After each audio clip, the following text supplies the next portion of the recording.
As a young man, I was a volunteer fireman in the town I grew up in. And because a lot of times the fire department and the police get called for the same calls, we got to know a lot of the police officers very well in my hometown and my home county. And I can personally attest to the fact that there are definitely police officers who become cops because they want to serve the public and because they want a job that will basically last them their whole life. However, there is definitely a brand of police officer in probably every police force in the country of people who are just basically high on authority. They like the badge and the authority that it confers, and they do themselves feel slightly above the law. Add to that even the good cops, the ones who don't get high on authority, the ones who want to be public servants and want a steady job that they can rely on.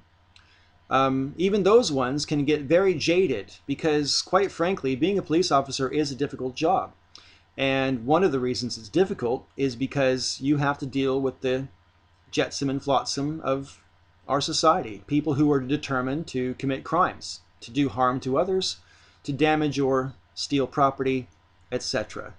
And because that's the majority of the type of people that you have to deal with, it's easy to see how someone wearing a badge can become quite jaded about the type of person they have to confront during law enforcement.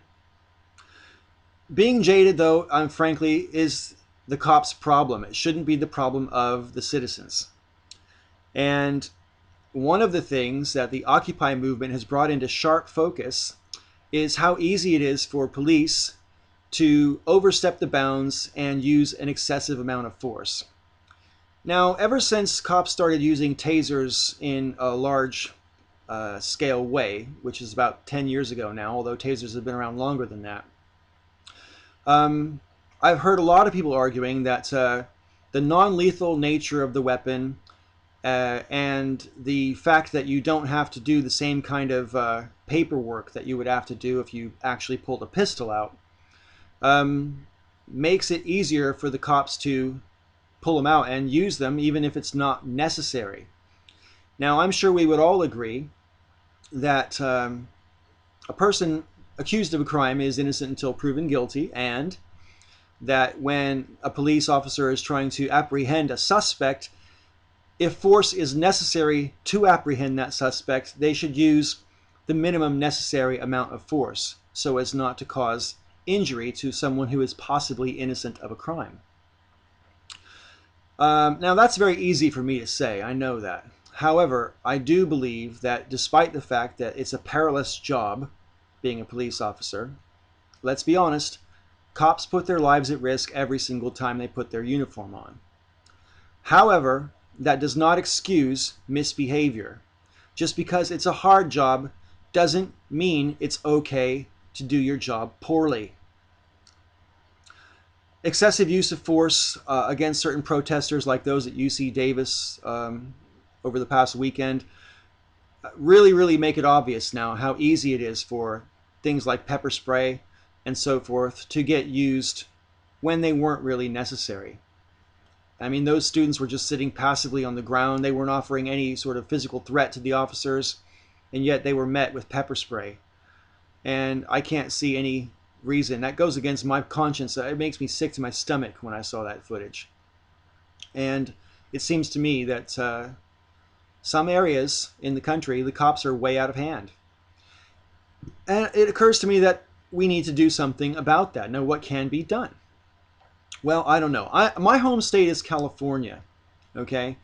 In California, yeah, of course, like every other state, we've got our state legislature and so forth. But in California, we can also have citizens' initiatives get put on the ballot for the vote, okay? And I've got a suggestion about two different initiatives that it might be worth seeing if a movement to get these things on the ballot, not just in California, but around the country, could happen. First of all, I'm not a lawyer, so I wouldn't really know how to word these things. But in California, here's how you get a proposition on the ballot. If you want to change the state constitution, you need to get a petition with enough signatures on it. And what constitutes enough signatures? Well, 8% of the number of registered voters who voted in the last election, which would be 2010. I don't know what that number is in terms of hundreds of thousands or millions or whatever, but I'm sure it's a large number. But if you could get the requisite number of signatures on a petition, you can change the state constitution. If all you're trying to do is change legislative statute, then you only need 5% of the registered voters who voted in the last election.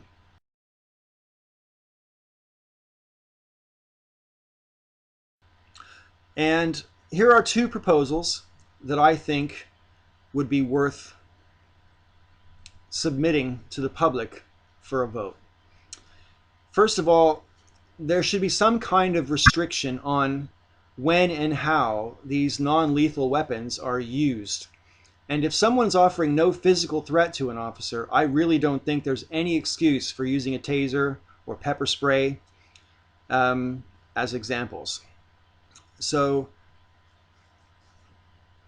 there's loads of different ways that we could approach changing the laws to make the police think a lot harder before using these weapons. Another thing which is completely unrelated to an excessive use of force, well, maybe not completely unrelated, but largely, is the fact that in many states it is illegal to video record, or record in general, the police without their consent. I think California is one of those states. And I have a real problem with this. You see, a video recording is an unbiased record. Whereas if you have the only witnesses to a confrontation with the police is the police and those who are there confronting, well, those who they're confronting are all going to pick the same side, and the police are going to pick the same side, and then nobody knows who to believe for the truth. A video record is an independent witness, and I think that all citizens should have the right to an independent witness if one is available. So maybe we could get something like that in a petition and get it going. Now, I live abroad, so I actually couldn't get the ball rolling in my own state, even if I wanted to. But if you think this is a good idea, use our democracy for our benefit. You can't necessarily get propositions of this nature in every state, even if there was enough will out there to do so, because different states have different constitutions and it doesn't all work the same way it does in California. However, find out, because if you want to change the situation in America, you need to use the democratic process, the democratic means at our disposal. And the best way, the easiest way in our democracy to make your voice heard is at the local level and not the national level. Give it some thought. If you think my idea is crazy or just plain bad, that's cool. I can handle that. But I was just sort of had these thoughts and wanted to share them with y'all. So let me know what you think down below. Okay? This is Got That Funk. Remember, a truly good person doesn't need to be told how to be a good person, nor do they tell others how to be.